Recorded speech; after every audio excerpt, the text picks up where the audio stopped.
Welcome everyone. Good afternoon and welcome to our first Talking It seminar of this year. And we are quite privileged to have Dr. Martin Bollard. But before handing mic over to him, I would just like to remind you some of our ground rules, which is this is a Zoom meeting and meeting is recorded. So you can switch on your camera and mic, but I would request you to switch off when Martin is presenting. And when he completes his talk, and then we will open it for discussions. And then you can use your camera and mic to ask any questions, and I will try to facilitate the discussion. Okay. So that's it about ground rules. And just to introduce our speaker today, Dr. Martin Bollard, we are quite privileged to have him for our first Talking It of this year. Many of you might know Martin, but who don't know him and his work. Martin has been an academic practitioner working in the field of learning disability and autism for over 30 years. He is currently head of nursing, a principal lecturer overseeing nursing provision. He has extensive research experience and in his field and adopted co-design methods on funded work.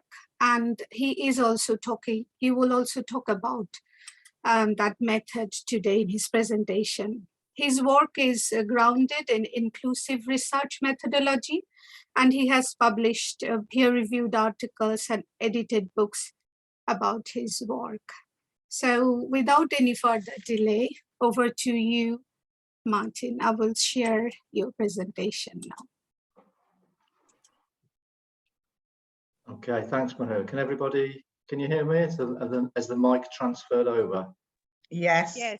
Okay, that's great. So if we just put it on the top slide, that's it. It's always difficult to know which is the. That's it. Okay. So thanks for the opportunity to talk to you.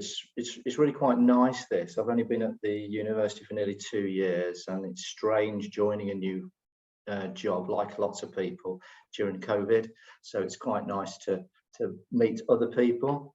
So I'm going to go talk for probably about, I don't know, 35-40 minutes, hopefully not too much longer than that, because it's important to get discussion out from what I put out to you.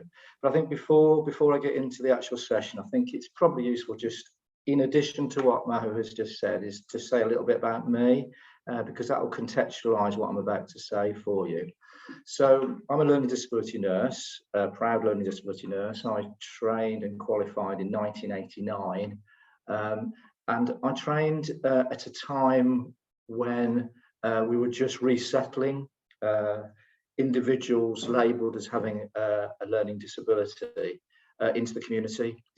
So my background stems from a programme of work and training that was in the community, but also in a long-stay hospital. And I bring that experience, some of it not great, through to what I say today as well. So I then moved into various sort of practice roles, predominantly community roles, assessment care treatment roles. I worked as a community charge nurse, which was a great job. I worked in assessment and care management treatments, assessment and care management teams, which some of you with a social work background will be aware of how you were assessing the health and social care needs of individuals and putting packages of care in the community for this particular group of people. I was also very proud to say that I was the first nurse in the UK, well, as a global first, to develop a primary healthcare tool for people with learning disabilities in Coventry, and this pioneered the way for work that subsequently is still quoted today. It influenced the British Medical Association to put health checks in for adults, which we see today, and it also influenced the practice development called health facilitation, which is still around and influencing our group of people. So again, community work that I'll set the scene for today. I then had that decision, like a lot of people, What do you do in terms of your career? Do you go into management within the NHS and social care, or do you go into education, or do you make a leap into something different? And I decided that after completing my master's that I'd go into education. So I spent a bit of time at De Montfort University, and then I moved to Coventry because I had the exciting opportunity of setting up a new BSc Honours in Learning Disability Nursing, which was the most recently commissioned course. And that was exciting for a couple of reasons. One, that it was designed with people with learning disabilities, and they actually interviewed me from a job, and practitioners and experts in that community. And secondly, it sat not in the family of nursing, it sat in a social and community studies department, which I then also worked alongside social workers and people from a community background. And that was a really great time in my career. And then moved through different roles. And then I came to a point in time where I thought, I want to do something different. I spent 13 and a half years at Coventry. I had a lot of enjoyment of working alongside people with learning disabilities from a research point of view and a knowledge exchange point of view. So I'm going to frame this not in terms of research, but in terms of knowledge mobilization and how this particular design method, which I'll talk to in a moment, I think can translate to a lot of other practice-orientated professions. So that just brought me up to really here at Wolverhampton, and I've been here for as I say, the last 24 months. So next slide, please.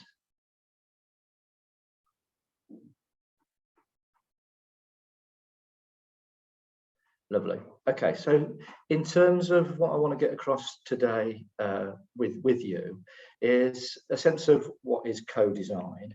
And there's a lot of terminology that sort of coexists here in terms of co-creation and co-production, and I'll try and get some clarity to that for you. I'm also going to talk about human-centered design, which I'm sure you're familiar with, which sits for me in an inclusive approach to research, and has really got traction over the last sort of 20, 30 years, but I'll place that for you. And then I'm going to talk about, as the title suggests, engagement and process, and how I've applied that through a particular project I've just finished with the Royal Wolverhampton Trust, which is a great project working with 3 service pathways: learning disability, stroke, and children and young people. So I'm going to talk about that and the outputs from that as we go through, and the people and the teams, and how I chose my engagement method deliberately to reach the milestones of the project, and with some success. Next slide, please. Okay, so if we just look at a offering of a definition of co-design, and it's just slipped out my screen there, but that's fine, I'll probably remember it. So co-design is an approach to designing, just that's it.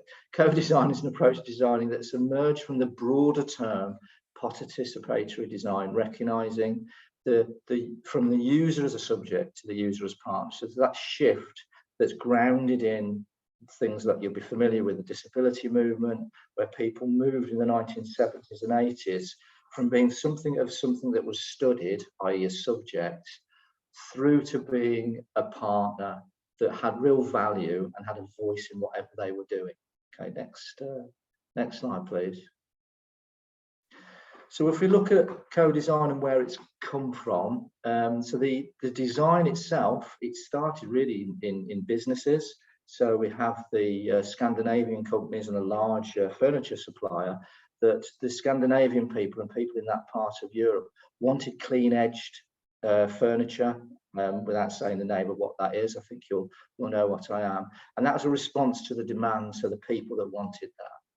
So focus on participatory process of improvement, where both the users of a system, that can health or social care, whatever system it is, and research themselves gain from being involved in the process. So the challenge there for us is, how do you demonstrate gain of involving people in a process, and particularly for me, in terms of community engagement projects, how do you demonstrate sustainable improvements that the people themselves, or the groups of people themselves, are telling you that has made a difference to their lives. So co-design is based on long-standing practices such as community engagement and public participation, which I'm sure from social work backgrounds and people from that sort of background are very familiar with. And you'll be also familiar with the drive behind this type of work is really to seek change to the imbalance of power through methodically building new relationships, capability and capacity within a given group of people or a given community. Next slide, please. So obviously you can't talk about design without contextualizing it within the business world. So design thinking has been around for a long time, provides a solution-based approach to problems. From a business sense, it's about tackling complex problems by understanding actually what humans, the consumers, actually want in more human-centric ways. So we see that in the business world every day through sort of lean startups and startup companies. And I was actually listening to the radio the other day saying that at this time it feels a bit like doom and gloom, and the recovery is going to go into a recession, or is in a recession depending on the quartile. But actually at this moment in time, there's been more startups this year than any previous 5 or 6 years, which really is a testament to people's business acumen and resilience in a current climate. So in terms of quoting and learning from Stanford Business School, which is always a good resource, how we understand design in terms of a product development is through these iterative stages. So you have a prototype, you design it, you test it, and that's seen in terms of how feasible is a project to get to market, how desirable is it for the customers, and then from a business point of view, how viable is it? Will it sell? Will it be able to scale up? So next slide, please. So one of the models, there's lots of design models out there that you can choose. There's sort of discover, define, build. There's define, co-refine. There's all sorts of different ones, but I like this one, and this is the one that I used for this project. And you'll see how I used it as a framework as we go through the talk. So discovering is really at the beginning stage of any problem or challenge that a group of people come to you, or any challenge you have. And it's about gaining a deeper insight into that problem. So in terms of get that deeper insight, you have to understand the lived experience or the perspective of people themselves. That's the first starting point. And that can also draw on all sorts of different sources: qualitative, quantitative, policy, practice, but that's still your discovering stage. Once you have that understanding, you move to a define stage, which begins the process of focus for your challenge. And I'll talk through how I applied that with the RWT products that we got through the service pathways. You're then into developing potential solutions to your problems from your understanding, and then you're into delivering the solutions that work. So it's a little bit of a cyclical process. It's a little bit linear, but it gives you a shape and gives the people that you're working with a structure, so they know where they're going. You can move backwards and forwards a little like most structures. But I found this really helpful in the projects that I've done over the last sort of 6 or 7 years. Next slide, please. Again, if you're going to engage, you have to do a number of different things, and this is just a nice little slide around design principles that will really set me up for what I'm going to say about human-centered design, that you have to be people-focused, and you have to offer a degree of collaborative leadership, but you have to do that in a sense that you take people through these stages and groups through these stages to have the initial challenge to then have the outcome. Next slide, please. So this is useful for me in terms of helping me understand what I do with projects and how I frame projects. So, and this is almost like a mirror to yourself as a project leader or someone getting into this work with groups of people, that you have to get past your own great idea. As academics, we often see ourselves as authority in our own field, and that's great. But when you come into this world, you have to sit back and move beyond that position. So don't be restricted by your own knowledge. And that, again, for an academic, is what they're made up of. That's what their whole trajectory is about. So that can be quite challenging. It can be challenging for yourself, and it can also be challenging, for instance, in terms of health professionals. And certainly the health professionals, in terms of the two senior sisters on the stroke ward at New Cross, they themselves went through this iterative process of learning. And I'll share a quote with you at the end, towards the end of the presentation, that demonstrates that. You've got to spend time, you've got to listen. You've got to listen to your students, your patients, if that's appropriate, and your users. You've got to identify other people, what's their experience, and you've got to follow what they say. And that's quite hard sometimes when you're going through the duration of a project. And that will give you sort of a whole journey response. So those are the fundamental principles of human-centered design. Next slide, please. So you'll also be familiar with co-production. It's a bit of a cliched word. For me, in the field of mental health social work, we've been, I think, co-producing with our community groups for a long time. I certainly look back at my career and think about from the 80s, and even if you're aware of, showing my age now, service brokerage, which was around, it came across from Canada as a principle, and it came in to influence personalisation and the personalisation agenda, which was big in adult social care. So for me, this is a process. So this talks about, if you look at the bottom, trying to fix people as passive recipients. So you don't want that. That's coercion. You want to be moving to these next two steps if you're going to follow this ladder. So it's useful to have this sitting on your shoulder in terms of the way that you work with people. Doing for and involving, so you're moving into engagement, consultation, and informing.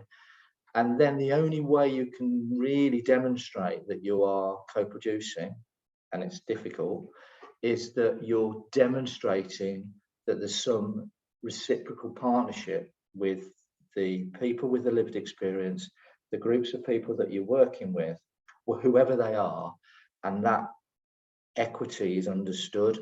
And I'll talk about a little bit about how I established collaborative action plans through the RWT project.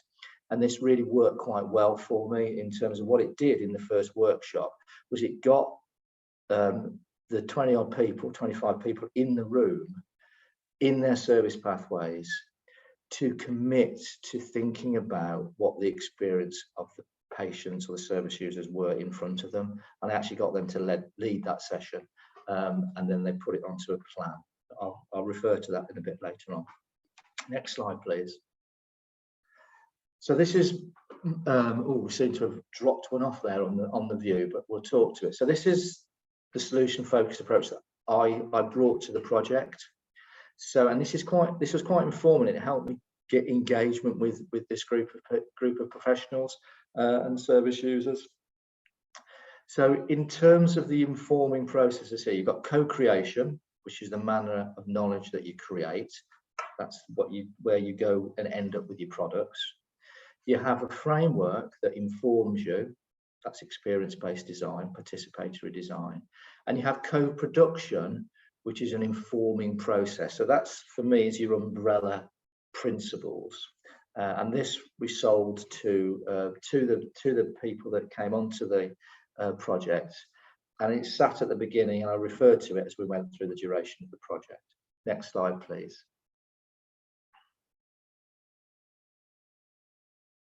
So let's move into the sort of project itself. So into the sort of second wave of COVID. So it wasn't particularly easy, but I got an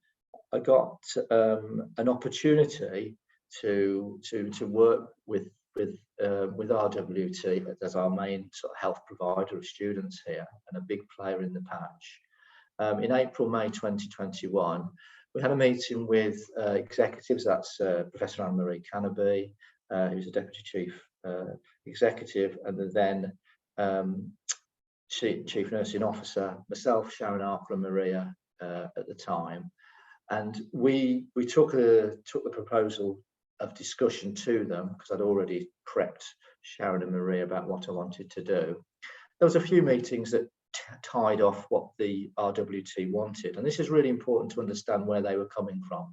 So they'd looked at their family and friendly survey, they'd looked at their complaints, they'd looked at their CQC reports, they'd looked at their health inequalities agenda, and they came up with these 3 service pathways for us, so learning disability, stroke, and children and young people.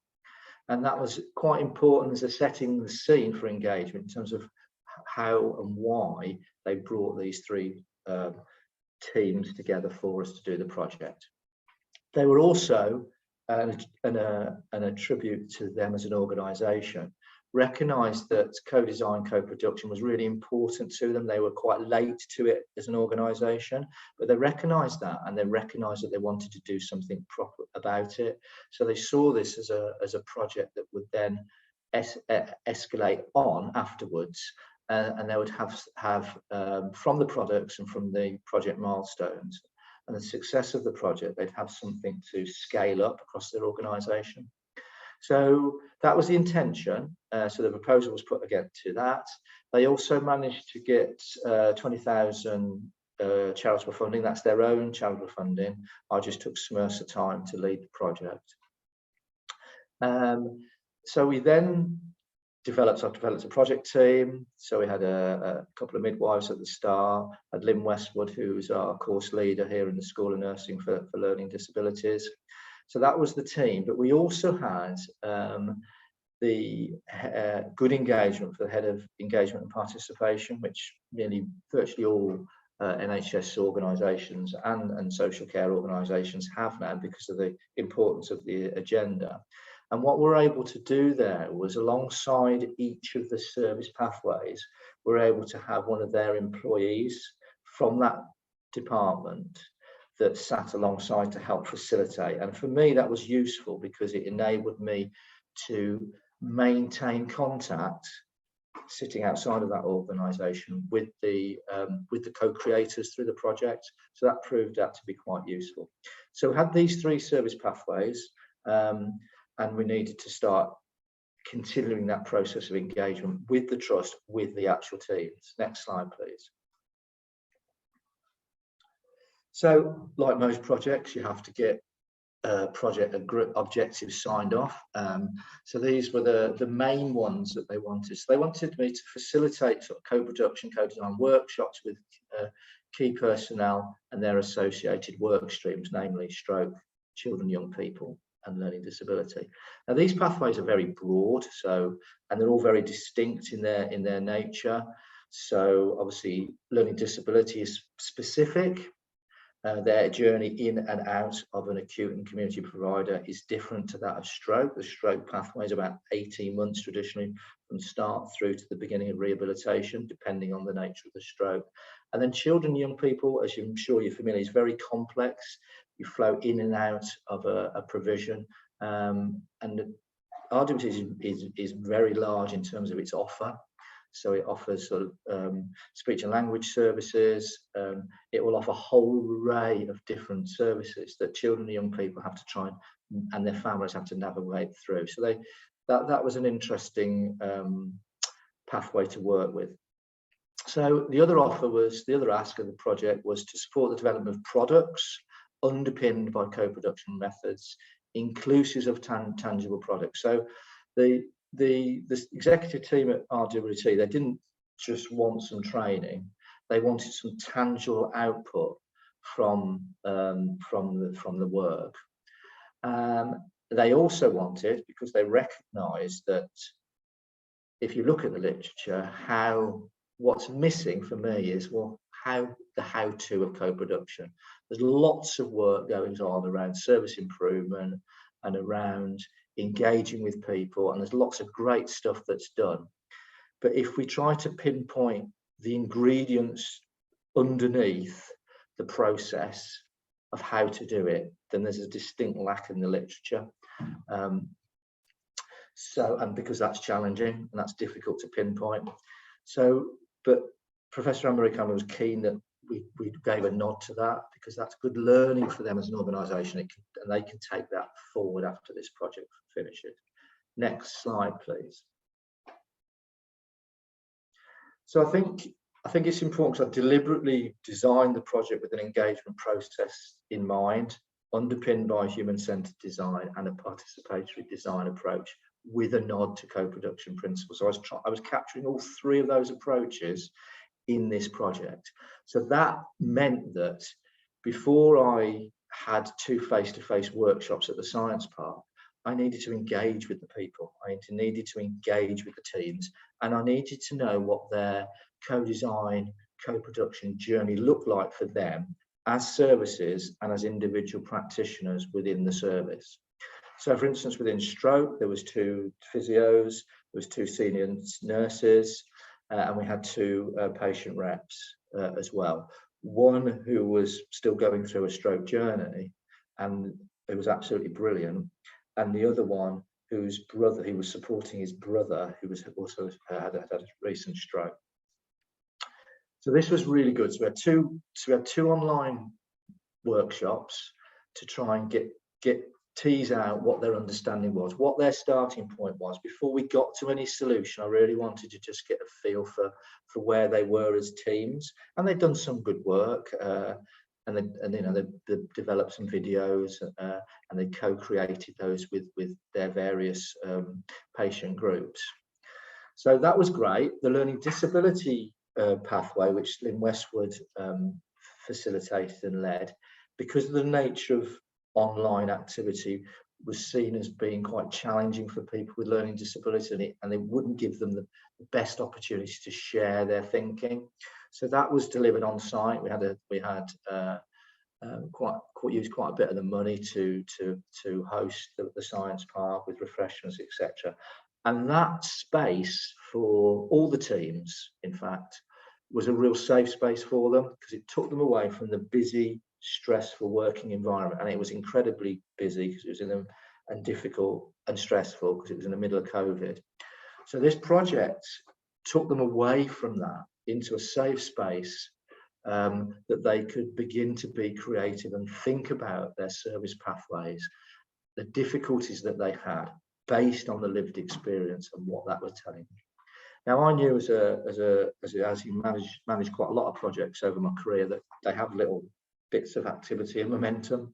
So I built in virtual check-in days, and these were useful. Again, it enabled me to touch in with the teams. It enabled them to see where they were with the project development, and it also enabled me to maintain that relationship.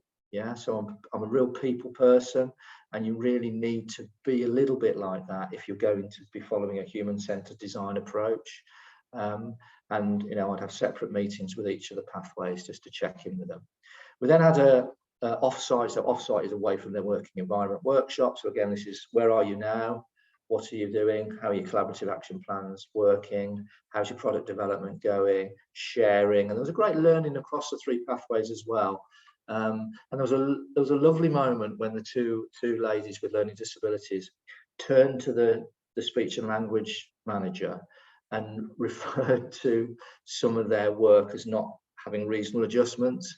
And they were very articulate in the way they did that. And that actually created the development and change in the product that the children and young people then ended up developing. So that was really nice and rich to be part of that.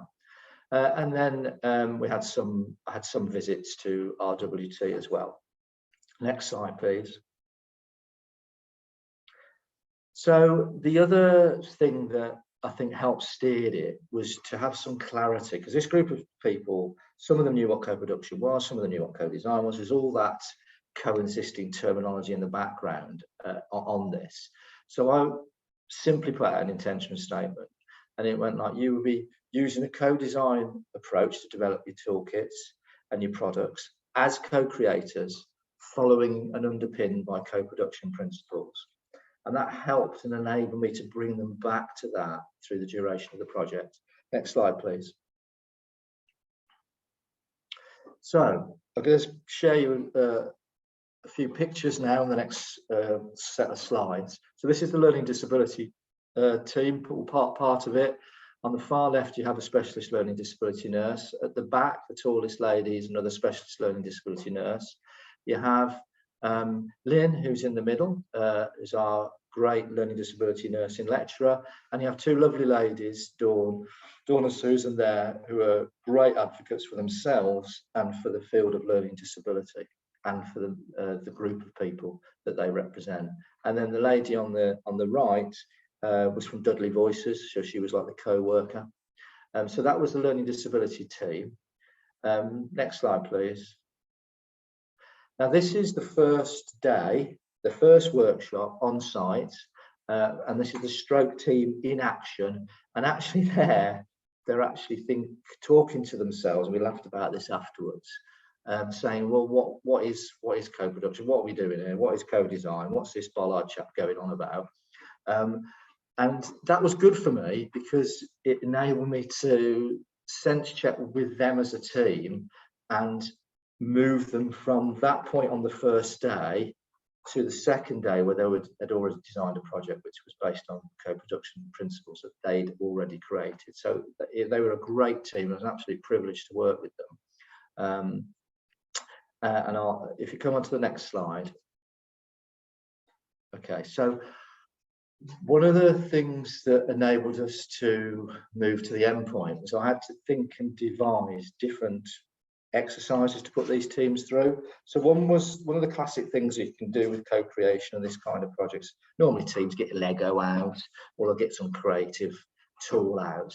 So what I wanted to do was I wanted them to be able to build their own narrative as a team led by the patient reps, and then I wanted them to represent that on paper. So all the teams, I just threw a load of magazines down on each table. I floated across them, and so did the other project leads. And what we insisted on was that the patient reps led this sort of this exercise. This took them about 2 hours, 2.5 hours. So there was a number of things that they were going to get out of this. They were going to get an understanding from the patient reps on what their lived experience of their service pathway was. They were also going to build in their team working narrative.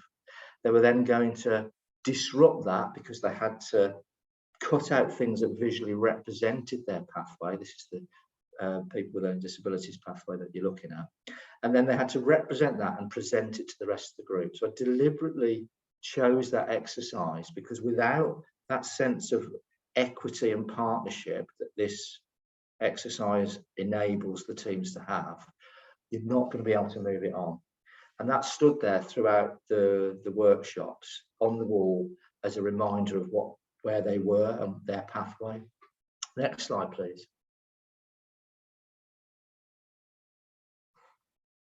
So this is the stroke one. So exactly the same exercise, exactly the same purpose behind the exercise. You can't quite see it here, but at the bottom is a rainbow. So they move from this challenging, depending on the nature of the stroke, really challenging disruption in health that a stroke gives you, through the navigation of services.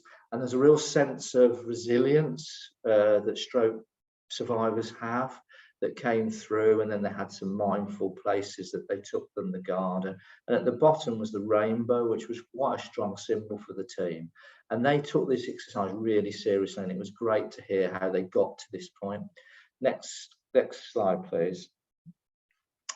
And what you're seeing there is the start of the learning disability logo that now sits on notice boards at RWT and bed spaces in every bed space where there's a person with learning disability in that hospital, which is quite an achievement. I'm quite proud that the team got to that point. And it started with Susan and Diane clasping their hands, and then it developed into a brand.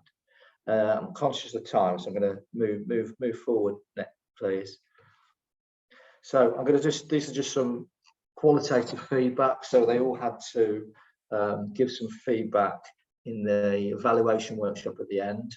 So this is one of the women with learning disabilities.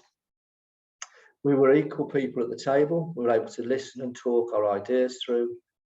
We were problem and solution focused from the start. We were unsure of what we were doing at first, because that real uncertainty of what we're doing here. But we feel really proud, and they really were great, the two ladies, and really cohesive as a team. Then the stroke patient rep, we all felt listened to each other, we fed back our own lived experience, we discussed the positive and the negative. Experiences of mutually respected each other's opinions. Can't quite see that but next bit, but we're encouraged and supported by each other. So there was a real collegiate sense with that team. It was a multidisciplinary team, and it's sort of borne out in that quote. Next slide, please. So one of the challenges when you do this sort of work with health professionals who sit as authorities within their field and they drive a service as nurses, was stepping outside of that professional identity and listening to the patient voice. So our patient and care representatives drove the product's idea, with communication being a key identifying theme. The particular product was discussed and agreed amongst us all as a team. That was worked well with the collaborative action plan. Defined product tackled was gained through lived experience of our patients and care reps. So it really was a project that was derived from their own understanding of the pathway. Collaborative action plans helped us as a team to, can't quite see that, but you get the gist of the quote here and the timescales. And there was a real sense of reflection from the two sisters in the stroke team and the physio, in how they'd moved themselves and understood through the framework that we gave them the benefits of a human-centered design. Next slide, please. So as we sort of move to the end of the presentation here, sort of just throw out a few challenges of this type of work in health and social care. And they stand around these sort of questions. How do services actively engage with those impacted by the change? How does service make everyone matter, leaving no one behind? How do we confront inequality head on? And how do we recognise people, not categories, therefore strengthening their personalised care? Next slide, please. So I think as practice-orientated researchers or people who are interested in knowledge mobilisation, I think this offers quite a lot, this approach, because it professionally grounds you in a person-centred, human-centred practice way, and it gets you to commit to that. And we know that contemporary health and social care needs to, in this day and age, to be collectively shared experience that is based on health and social care solutions. Next slide, please. So there's just some resources there for you. There's the publication that came out this month of the project. There's the toolkit there, which hopefully if you click on that, you'll go to the PDF. And then there's just a reference to some previous co-design work that I've done with men with learning disabilities and autism. And then there's just the other references. So that's it from me. Not talk too much, and I look forward to your questions. Thanks, Martin. That's great. And especially, I like to do participatory research. So you have actually shed lights on many things like power and control, engagement stages, which I completely enjoyed. But if anyone would like to raise any questions or want to know anything from Martin. Hello, can you hear me? Hi, Ina. Yes, hi. I just wondered, how does your work link to co-creation? Because I recognize that you mentioned something about co-creation in there, which is, you said, is the manner of knowledge you create. Yeah, so in terms of this project, yeah, the participants or the health professionals and the patient rep, they were co-creating their own products.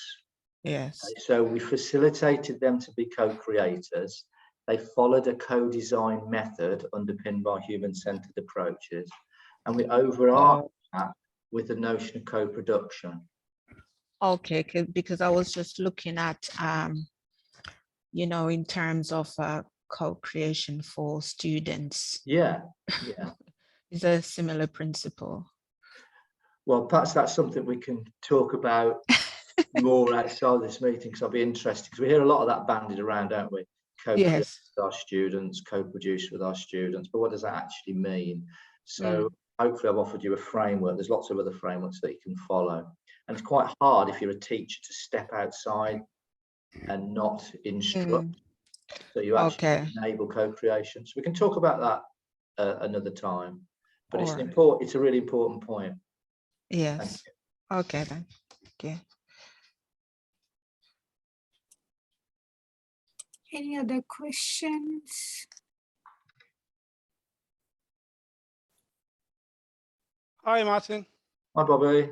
How are you? All right. Well, thanks. Nice to see a friendly face.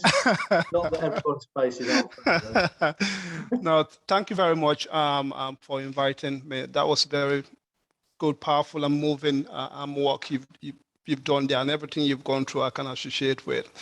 I suppose I not touch on one of the few things I wanted to explore a bit more in terms of that co-creation, understanding that's a partnership, and how do we bring that in terms of bringing students within our curriculum, how their voices are heard, what are the changes we make, and how do we project that out there for all the students that come after them. But I suppose you've touched on that a bit, and I'll be interested, like you said, outside of this, to engage with you a bit more how we can bring that, because it's a word that's been banded around everywhere you go, is co-creation. But actually, when you look at student perspective, they don't feel they are involved in what we do. Mostly, they just think we ask them for feedback, as opposed to actually bringing them on board, sitting them around the table, debating, getting their experiences of how or what was it for them, how did they felt, and what changes they would like to see. I suppose it's a brilliant work, and one of the things that I want to focus on now in terms of my question is, when you first proposed this idea to RWT, how was it received? Because often that's where the difficulty starts in terms of actually getting people to understand. I just wanted to understand a bit more. Well, you've asked about 3 questions there, so I'm going to answer the first bit of the question that I think you're asking, and that's, you have to hold a mirror up to yourself and look at your own personal attributes of engagement, and you have to also see how you understand students at this moment in time. So you have to see students as knowledge producers, and they have a gift of knowledge themselves that can complement your own academic understanding. So that's a positionality that you have to take, which is quite hard for some staff. So, but you have to be able to do that, to be able to discover what they actually think and feel and contribute to a given topic. And we're looking at that with Ruth. So that sits alongside some of the work that we're doing to meet some of our TEF outcomes. In terms of engagement, it was easy with RWT because they wanted it. So they came really with a desire to have this type of work. And there was one real reason why they did that, was because they'd been on some training that had paid a lot of money for on co-design and co-production. And Anne-Marie Cannaby and the other, and Alison Dowling, the head of engagement participation, said, we didn't know what we're doing. We don't understand what it is. So what we need is clarity of understanding of what it is. So that was great. So I was knocking at an open door. And then the second thing was just making sure my proposal of work fitted in with how they wanted it to go. So it's all about listening to the customer. Yeah, they were my customer, if you like. I needed to know and understand what their needs were. And my proposal then was really just very easily accepted. But it came from an understanding and meetings with them first. What is it you want from this project? And once you've got that, you've got your aims and objectives, and then you've just got a lot of work to follow in terms of how you facilitate that process. Okay. Does that answer your question, Bobby? Yes. Thank you very much for that. It's very interesting. It's probably something I'll probably want to explore a bit more further. Come and have a chat with me another time. Okay. Thank you. Okay.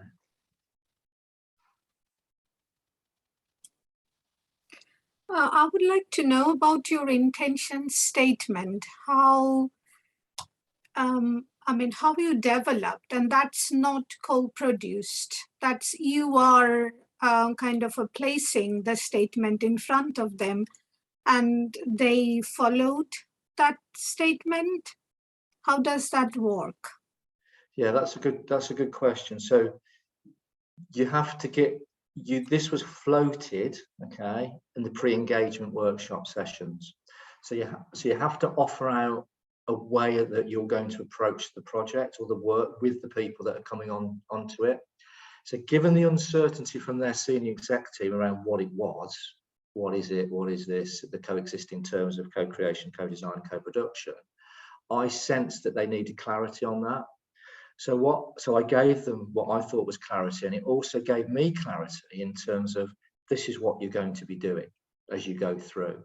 So there's not a tension there in terms of co-evaluation whatsoever, because your executive team have come to me with the ask.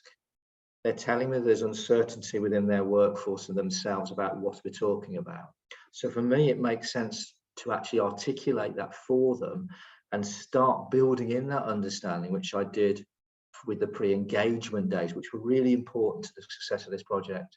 Because what I didn't want is to land on day one of the workshops with tension in the room, with different people and patients wanting this, with different professionals wanting that, because that's very difficult to then facilitate. So the pre-engagement days were well planned, were facilitated, and were really important to set up that first day where you could hit the road running and take them through a series of exercises. Does that make sense? Absolutely, yeah, it does. Zakia actually raised her hand. Zakia, do you like to unmute yourself? Hi there. Sorry, I don't have any questions as such, but I was just giving some feedback that is really useful, especially the project that you did, because I'm intending to do a similar project where it's community engagement and looking at social isolation amongst older generation in community, in particular South Asian communities. And I believe obviously the way that you've done your project is really interesting, and it's enlightened me and sort of gave me a few ideas that I can perhaps incorporate into my project as well. Yeah, no, that's really kind feedback. I would just say on the back of this, I have secured some consultation, consultancy work with Birmingham West, Black Country and West Birmingham ICB to work with Black and Afro-Caribbean women and the voluntary sector, and how you can encourage uptake of screening around cancer.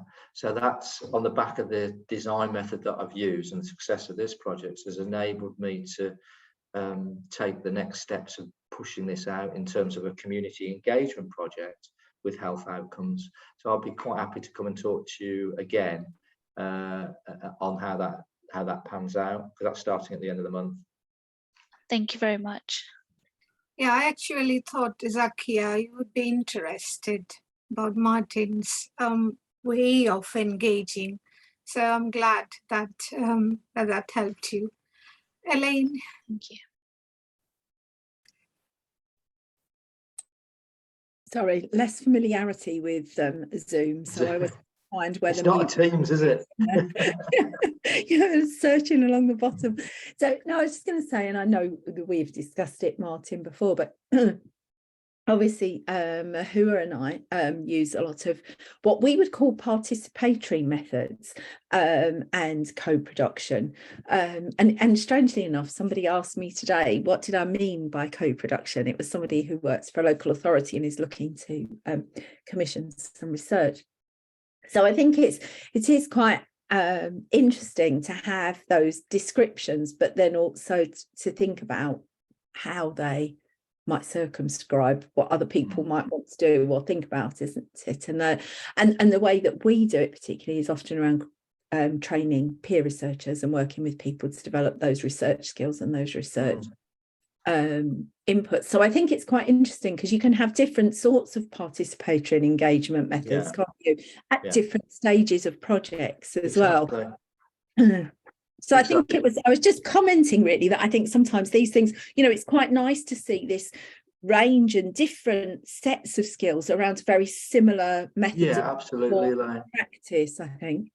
And just to share with you in terms of engagement, so the work that I did with men with learning disabilities and autism, one way that we engaged was they helped devise the participatory information sheet that depicted the involvement that they wanted right from the start.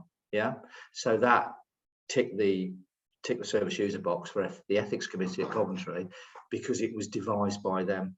So you can involve, so the other work that I've done is involving this group of people inclusively in a number of the different stages of the research process. So I've just given you one that's right at the start.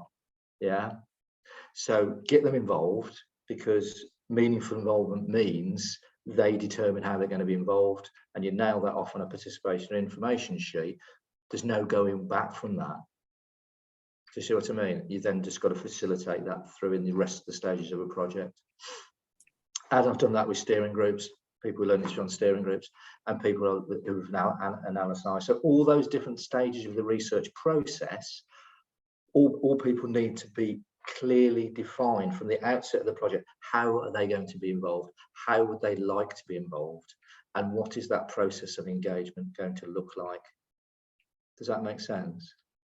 Yeah, it does. And I think that's I think we could quite usefully think about how we develop some of these things and thinking around participatory methods and absolutely design and all of those things. Yeah, but yeah, no, thank you. Interesting. I don't know whether you can see the chat, Martin. Sandra said, I worked with people with learning disabilities and was part of reprovision from a social care perspective, from residential to community. And then Nazanin said it was really interesting and informative presentation. Thank you so much. You're welcome. If there is no other questions, then I would like to thank you again, Martin, for coming and sharing your expertise with us. It was really great.